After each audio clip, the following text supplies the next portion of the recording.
to show you how to check your paper using SafeAssign. That's one of the great benefits of me using this program in our class is that you can test your own paper for plagiarism. You can look at it and you can see, oh, is what I included there plagiarized or not? And keep in mind that this product is not going to be one that's going to give you definitive answers. You're going to have to really think through what you've put into the paper and whether or not it is plagiarized. So I have a couple of papers here. I'm going to scroll down, and this is how you can check your paper for plagiarism.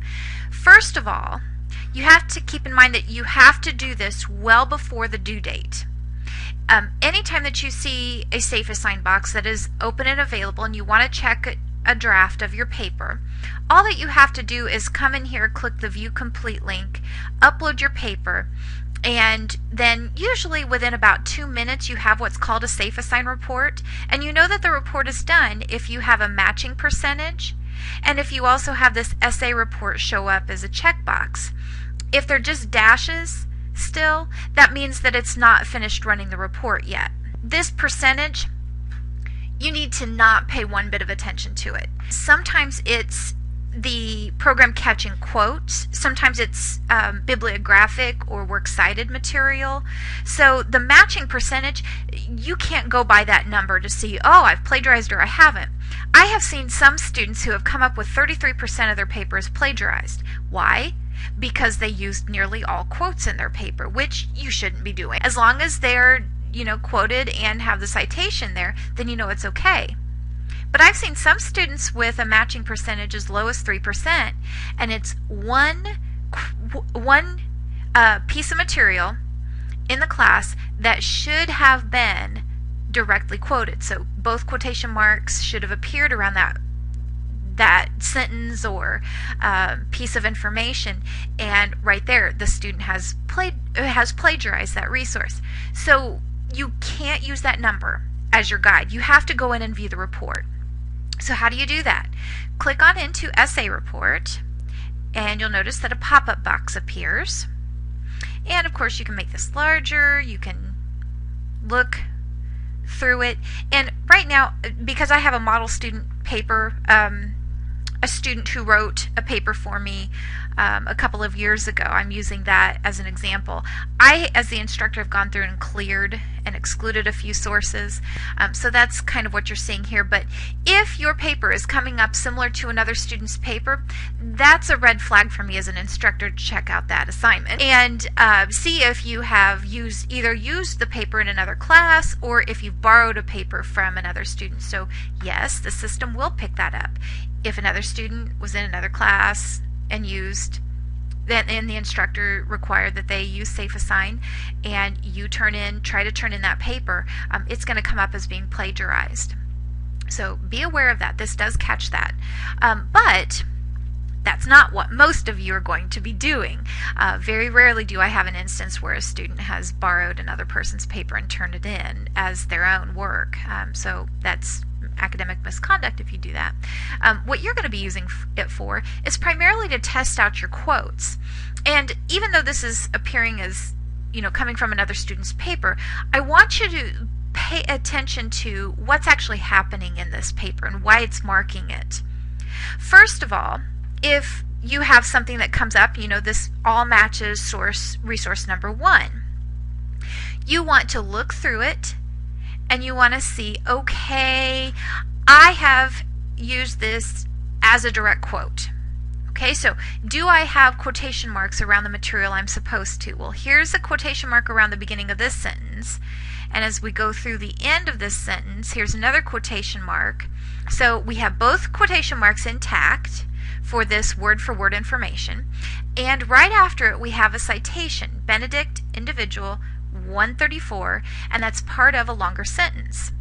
So it appears that a majority of this content has been responsibly cited because we have quotation marks around exact wording and we also have a citation at the end. The true test to this is, and I'm just going to drop this down for a moment, download and check with that file. So open up the Word document, go and find that paragraph in that section in your paper and double check to make sure that you have quotation marks where you're intending them to be. If you do, then check for your citation. Make sure that you have it here in the paper, as well as, and one thing that this system also checks is the works cited page. If you also have an entry in your works cited page for that particular author, and this one was, Benedict, and this particular one, because this author, this writer has more than one article from Benedict, she had to specify individual. So we're going to go down here in this works cited page, and we have, here's the first Ruth Benedict, the individual and the pattern of culture, and then here's another entry by Benedict, and it begins with patterns. So we know that this is the one that she cited. If she has quotation marks, if she has an in-text citation, and if that work is appearing properly in the works cited page, then we do not have an instance of plagiarism with this portion of the quote. What I would guide the student to do is to double check the resources that she has to see if this is exact wording from one of her articles or one of her books that she accidentally didn't change over. This is the time to do those changes rather than to wait and see if you've, until you turn in your final paper and then see if you've been busted for plagiarism here. So that's the intent of this program, is to help you evaluate your paper. I have closed out that report, and I'm actually into another student's report. This one is a little bit better for us because it is identifying multiple resources. But what I want you to see too is that none of those happen to be in the body of the paper. What does this mean? It means that the student has paraphrased and or quoted pretty decently overall in the paper. It is identifying one little spot here, and I do want to draw your attention to it since it is appearing. How many times in your academic career have you cited according to so-and-so? Is this going to be an instance of plagiarism? No. With this particular example, we just have some pretty common language. Sometimes SafeAssign is going to come up with some false positives or some common language that you're looking at and you're saying, well, this is not really anything that has actually been quoted in my paper, or it's just an introductory phrase into a quote. So, just ignore those little bitty bits and move on. Look for actual examples. I'm sure that you've been wondering, well, does this thing even pick up plagiarism? Yes, it does. And I have an example here. I'm not going to reveal the student's name or that kind of information here, but I am going to show you through some spots that are plagiarized. This one is picking up this source right here. Source number 1, if we went up to the tip top and we looked at, what that resource was, we could see how many times it's cited in this source. But what our biggest concern is, okay, this information is all coming up as plagiarized. And what the student has done is provided a citation here, said who said it, because it was an indirect source in this case. Berger is the author of the article or of the resource where this quote comes from, and Jason Helgerson was cited in that particular resource. The citations look like they're pretty good, and we have some quotation marks around this material. But we also have a lot of blue and a lot of word-for-word information after that. Now, as an instructor, I'm wondering, okay, was this maybe a student taking that quote, but also maybe copied some language before and after that quote without citing it or without putting it into quotation marks too? This should be a sign for you that you double check with your resources to make sure that you have put quotation marks around what you're supposed to. And keep in mind, you're going to have a limit on the number of quotes that you can use in this paper. So a majority of your material that you're incorporating into this paper should not be quotes. They should be paraphrases. So what I would tell this student is you need to go back in here, and since all of this information is coming up as plagiarized, you need to go back in there and paraphrase the other spots much better than you currently are. Now, how do you compare it? You click the words that are coming up as plagiarized, and this particular resource says it's coming directly from a New York Times site. And you can see, okay, the uploaded manuscript means this is my paper that I have uploaded. And here's the information.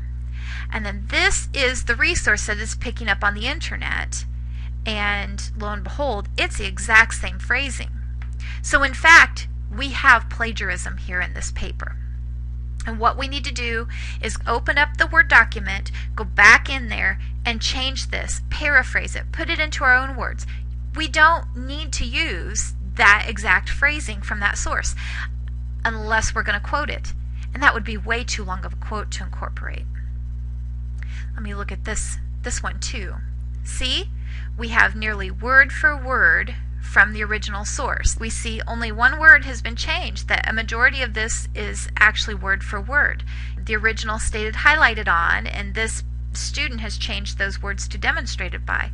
That, my friends, is plagiarism. That is absolutely not paraphrasing well. And if we look at the last example here, we'll see that again it comes from another resource. Now sometimes this system is really good at finding the actual resources from an actual website or from a library database. And this one, if we're looking at the works cited entry, we can see it's incomplete too. I would guess that this is a New York Times resource and that the student has failed to put in a lot of that information in here. But you know, that's why you do this during rough draft time periods. You've seen a couple of examples of how to use this system and how to test yourself for plagiarism, see if it's happened in here. I want you to feel free to do that, and I want you to feel free to ask questions. The best part of having this as a resource is to be able to use it to help you. I'm not using it as a gotcha. I'm using it as a way to help you be able to improve your writing. So feel free to upload through the rough draft process. As you have a draft ready to go and you can't see straight anymore and you're just tired of looking at the paper, you've worked on it for 2 hours straight and you're going, oh my gosh, I need a break. Why don't you go on ahead and upload the paper into the final draft box, check it for plagiarism, and email me any questions that you have. I am so happy to help you look through these resources. That's why I'm here. But keep in mind, this computer is not the end-all be-all. This is not going to show you every instance of plagiarism that you have. So if you notice that it's picking it up in a few places, I want you to also look back through your paper and see if you've accidentally copied some language from other resources too. Get your resources and set them out side by side, and you'll be able to test it with your own eyeballs too.